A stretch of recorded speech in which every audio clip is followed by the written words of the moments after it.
There are women who walk through life carrying something ancient within them, a silent knowing that sets them apart from the rushing world around them. You sense it when you meet them, though you may not understand why. Their presence holds a depth that cannot be learned from books or borrowed from experiences. It rises from within, like water from an underground spring that has been flowing long before this lifetime began. Something in their eyes speaks of journeys taken through inner landscapes most people never glimpse. CarlJung spoke of souls that carry the accumulated wisdom of the collective unconscious, consciousnesses that have traveled through layers of human experience beyond what a single lifetime could contain. These are not theories or romantic notions. They are recognizable patterns that emerge naturally in certain women, 12 distinct signs that reveal themselves without effort or intention. The woman with an old soul does not choose these traits. They choose her.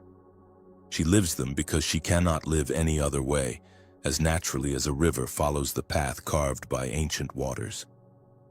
What you are about to discover may mirror something you have always felt but never named. These 12 signs are not accomplishments to achieve or goals to pursue. They are revelations of what already exists beneath the surface of your being. Recognizing them does not create them. It simply brings to light what has been true all along. And this recognition changes everything about how you understand yourself and your place in a world that often seems designed for a different kind of person entirely. The first sign appears as a hunger that material comfort cannot satisfy. While others find contentment in accumulation and achievement, the woman with an old soul wakes each morning with a question burning quietly inside her chest. What does this all mean? The question is not philosophical entertainment or idle curiosity. It is a vital need, like breath or water. She cannot ignore it even when she tries. Her search for meaning often leads her away from conventional paths. While others follow prescribed routes, she finds herself drawn to philosophy, depth psychology, spiritual traditions that speak to the soul's evolution rather than the ego's satisfaction. She reads Jung not for academic interest, but because his words describe an inner terrain she has been navigating without a map. She recognizes herself in his descriptions of individuation, that lifelong process of becoming who you truly are beneath the layers of conditioning and expectation. This seeking takes her to places others cannot understand. Have you ever felt homesick for somewhere you have never been? The second sign manifests as an inexplicable connection to certain places, cultures, or historical periods. A woman with an old soul may encounter a landscape and feel a recognition so profound it brings tears. Not nostalgia for a remembered vacation, but a cellular memory that transcends this single existence. She stands before ancient ruins or walks through a particular landscape, and something inside her whispers, "I know this place." She might feel an inexplicable affinity for Celtic spirituality, or find herself moved to tears by Japanese tea ceremony, or sense a deep recognition when studying indigenous wisdom traditions. These are not casual interests or aesthetic preferences. They feel like remembering rather than learning. When she encounters these resonances, something inside her relaxes, as if a part of her that has been holding its breath can finally exhale. Not literally a past life memory, though she may wonder, but rather an archetypal resonance.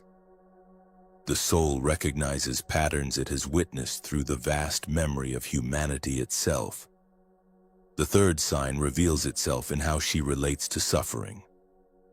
Her compassion is not performed or cultivated through moral effort. It emerges naturally, like a spring that cannot help but flow.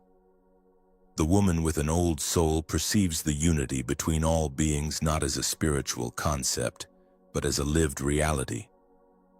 When she witnesses pain in another, she does not separate herself from it.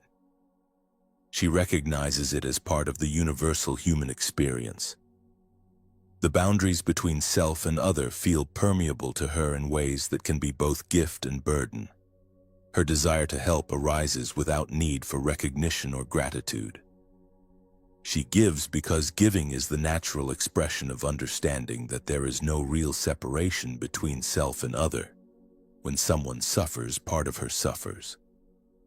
Not in a codependent or boundaryless way, but from genuine recognition of interconnection. This empathy can be exhausting, for she feels the world's weight more acutely than most. She cannot easily turn away from suffering or dismiss it as someone else's problem. She carries awareness of collective pain that others manage to ignore through distraction or denial. Yet despite this exquisite sensitivity, the fourth sign emerges as an unshakable inner calm. External crises do not destabilize her core. She has witnessed through some mysterious inner knowing the transitory nature of all human dramas. While others panic during turbulence, she becomes a natural point of stability. Not because she is indifferent, but because she has learned that the storm always passes.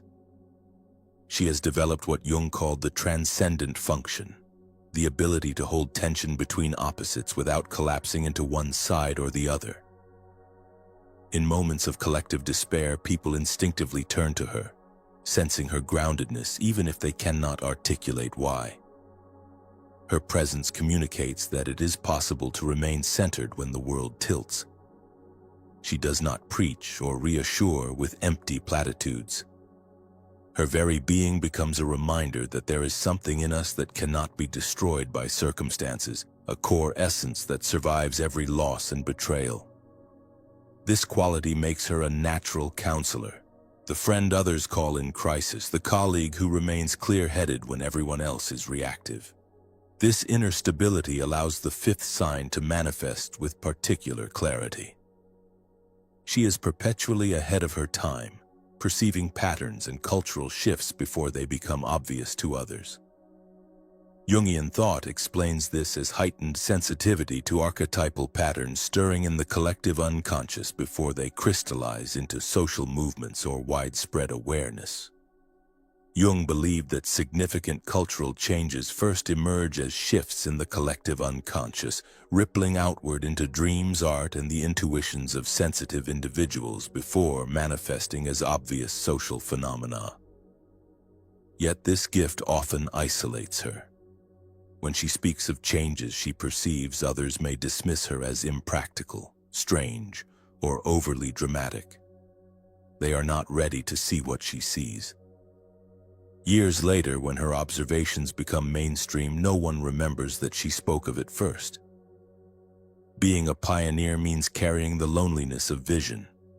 She has learned not to explain too much, for those who are ready will understand, and those who are not will resist no matter how clearly she articulates her knowing. She walks ahead of the collective, which means she often walks alone. This necessary distance from collective consciousness naturally leads to the sixth sign that marks the woman with an old soul. She not only tolerates solitude, she requires it as essential nourishment. For her, time alone is not social failure or escape from responsibility. It is the sacred space where she returns to herself, where she can hear the whispers of her inner world without the constant noise of external demands and expectations drowning them out. She often feels like a foreigner in her own time, as if she arrived from another era and is trying to navigate customs that feel alien to her nature. The speed of modern life, the superficiality of most social interaction, the noise and distraction that others seem to thrive on, these things drain her energy rather than enlivening it. Moments of solitude become opportunities for integration, for processing the overwhelming input of a world that moves too fast and values too little. In silence, she reconnects with the source of her knowing, that quiet voice within that speaks truth when everything external is clamor and confusion. Others may worry she is lonely, but she understands the difference between loneliness and sacred aloneness. In solitude, she is not running from connection. She is returning to the deepest connection possible, the one with her own soul. Here she can read, reflect, create, simply be without performing or explaining. she emerges from these periods renewed, able to engage with the world again because she has touched the still point within that reminds her who she is beneath all roles and obligations.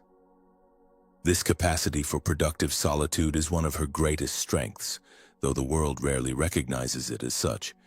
The seventh sign appears in her relationship with material possessions and external markers of success. She cannot attach meaning to accumulation. Objects feel heavy to her, temporary and ultimately empty of real value. Jung taught that the experienced soul recognizes the futility of gathering what cannot be carried beyond this life. She has released the illusion that happiness can be purchased or that status provides genuine fulfillment. This realization did not come from moralistic rejection of materialism.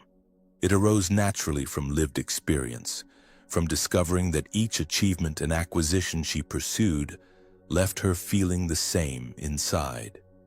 This does not mean she lives in poverty or rejects beauty. Rather, she finds richness in simplicity, recognizing essence beneath appearance. A sunset moves her more than an expensive purchase. A genuine conversation feeds her more than a prestigious social event. She has internalized the truth that only inner growth and authentic experience constitute lasting treasure.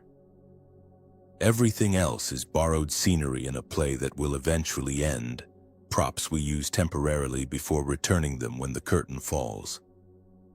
The eighth sign shows itself in her natural affinity with children and the elderly. Jung observed that evolved souls recognize in children the archetype of the eternal child, the puer aeternus, representing original purity and unfiltered connection to the archetypal realm. She sees in their eyes something she remembers, a clarity not yet obscured by societal conditioning. Children respond to her differently than to most adults. They sense she sees them truly, not as projects to mold, but as complete souls in smaller bodies.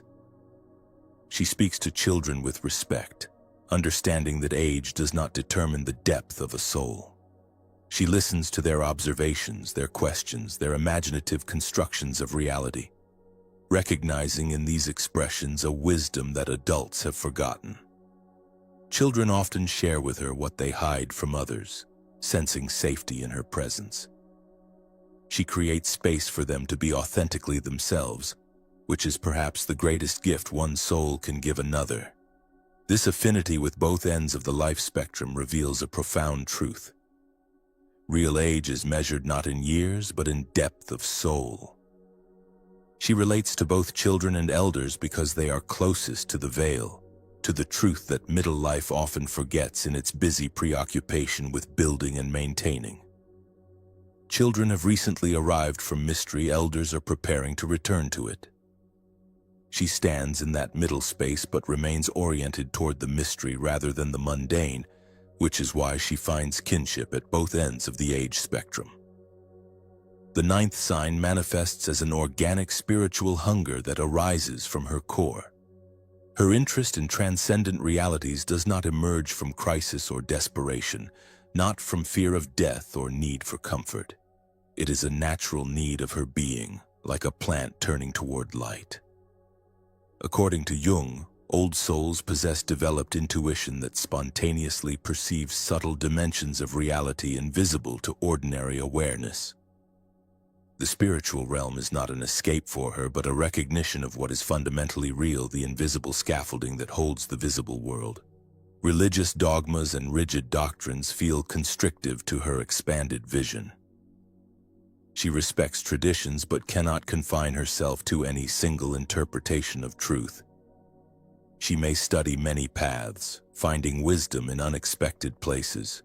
Christianity's mystics, Buddhism's meditation practices, indigenous animism, Jungian psychology as a spiritual path. She draws from diverse sources, weaving her own understanding. She knows that ultimate truth cannot be contained in words or rules. It must be experienced directly, lived personally, discovered through one's own inner journey. This spiritual orientation shapes how she moves through the world. She seeks meaning rather than pleasure, growth rather than comfort, truth rather than distraction. This does not make her grim or joyless. In fact, she often experiences profound joy in simple moments because she perceives the luminous quality underlying ordinary experience. A shared meal becomes communion. A difficult conversation becomes opportunity for deeper connection. Loss becomes initiation into more authentic living. Everything is spiritual practice when you approach life with this level of awareness.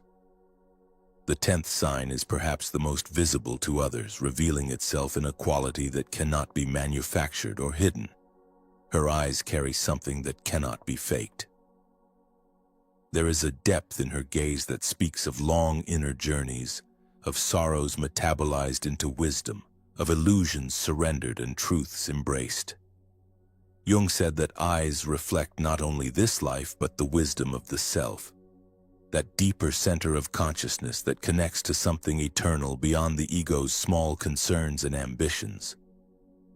When you look into her eyes, you sense you are seen completely, not just the persona you present but the truth beneath it. This can be deeply comforting or profoundly unsettling depending on how at peace you are with your own depths.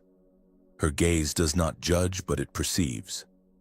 There is a quality of witnessing, of recognition that can make others feel simultaneously exposed and accepted.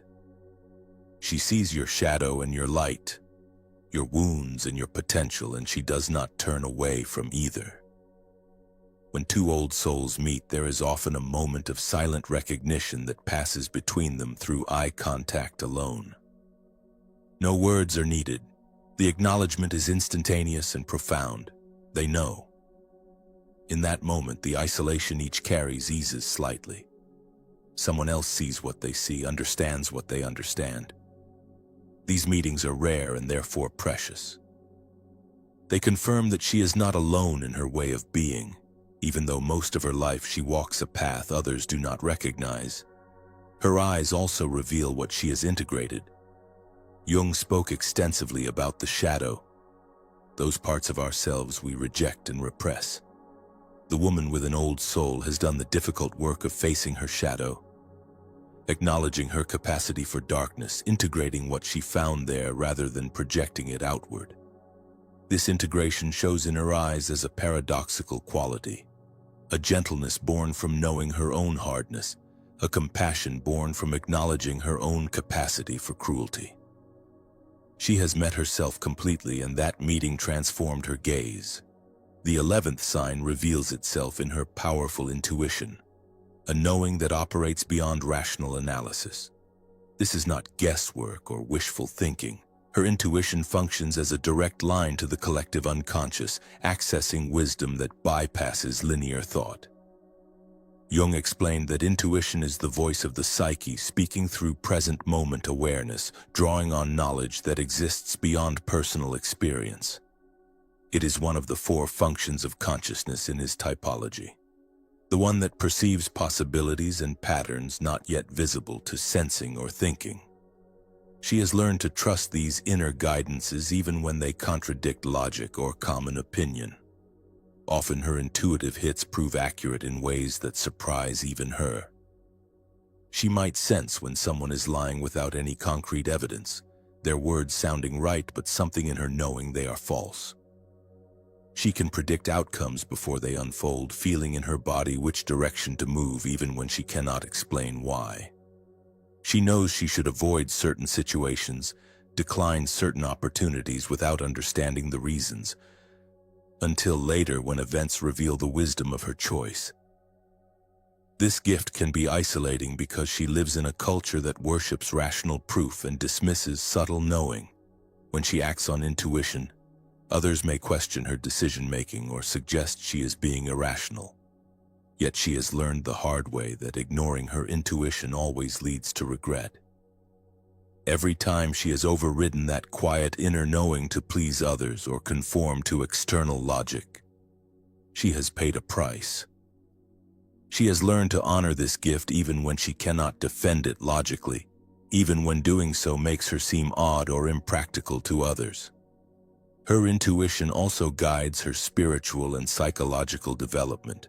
She knows when it is time to leave a situation, when a relationship has completed its purpose, when she needs to withdraw for inner work, when she is ready to emerge into new expression. This intuitive guidance operates like an inner compass, constantly orienting her toward her next stage of growth. She does not need external authorities to tell her what she should do. The wisdom moves through her directly, and she has learned to recognize its voice among all the other voices clamoring for her attention. The 12th and final sign appears in her exceptional understanding of human nature. The woman with an old soul sees through social masks with ease. She perceives the hidden motivations, unconscious patterns, and shadow material that people work hard to conceal. Jung taught that those who have integrated their own shadow naturally recognize the ego games of others. Having faced her own darkness, her own capacity for self-deception, her own defended places, she can read these same patterns in others like a map she has memorized. She is not fooled by charm or impressive presentations. She reads energy and intention more accurately than words and actions. Someone can speak beautifully, but she senses the emptiness behind the eloquence. Another person may be awkward and inarticulate, yet she perceives the genuine heart beneath the clumsy expression. This perceptiveness protects her from manipulation and false relationships. She cannot be easily conned or seduced by appearances. She sees what is real. Yet this clarity also generates a particular kind of loneliness. When you see through pretense, genuine connection becomes rare and precious. Most social interaction occurs on a surface level she can no longer fully inhabit. Small talk exhausts her because she perceives the authentic feelings and needs beneath the polite exchanges, the pain people are working so hard to hide, the longings they have learned to deny. She finds herself surrounded by people while feeling profoundly alone, for few are willing or able to meet her at the depth where she naturally resides. She is not arrogant about this awareness. If anything, it makes her more compassionate, for she understands that most people are unconsciously driven by wounds and fears they have not yet faced. She sees the child within every adult, the hurt beneath every defense, the longing beneath every pretense. This understanding prevents judgment even as it creates distance. She cannot unsee what she sees, cannot return to the innocence of taking everything at face value. This is the price and the privilege of penetrating sight. These 12 signs do not appear as achievements to collect or goals to reach. They emerge naturally like flowers from a tree with deep roots. The woman with an old soul does not seek to prove her maturity to anyone, least of all herself. She simply lives from this reality, often without recognizing how different her inner world is from those around her. She may go through life feeling like a perpetual outsider, wondering why she cannot simply be normal, why she cannot find satisfaction in what satisfies others, why she is wired so differently. Jung reminds us that recognizing yourself as an old soul is not cause for pride, but an invitation to responsibility. It asks you to honor your unique path of individuation, that lifelong process of becoming fully yourself. It requires that you accept both the gifts and the burdens that come with deeper sight. You cannot unknow what you know. You cannot unsee what you see. You cannot return to unconsciousness once awareness has dawned. This is your task, to live your truth with integrity even when the world does not understand or value what you offer. The true mark of an evolved soul is humility before the infinite mystery of existence. She knows that no matter how much she understands, there are infinite layers still hidden from view. Each answer opens into deeper questions. Each insight reveals how much remains unknown. She walks her path with dignity and quiet grace, not seeking applause or recognition, simply being true to the ancient wisdom that lives within her. She has learned that her worth does not depend on being understood or appreciated by others. It exists intrinsically, woven into the fabric of her being. If these signs resonated with something deep inside you, perhaps you have always known what you are just now beginning to name. This recognition is not the end of a journey, but a new beginning, an invitation to live more consciously from the truth of who you are. You are not alone in this way of being, though it often feels that way. There are others who walk this path, who understand this particular blend of gifts and loneliness, who see what you see and feel what you feel. Subscribe to continue exploring the depths of your own soul through the lens of Carl Jung's wisdom and the mysteries of the feminine psyche. Share in the comments which of these 12 signs spoke most directly to your experience. Do you recognize yourself in this description? Have you struggled to understand why you feel so different from others? Your story matters. Your ancient knowing has purpose, and there are others here who need to know they are not alone in carrying this particular kind of consciousness. Let us walk this path together, honoring the old souls who hold wisdom the world desperately needs, even when it does not know how to receive it.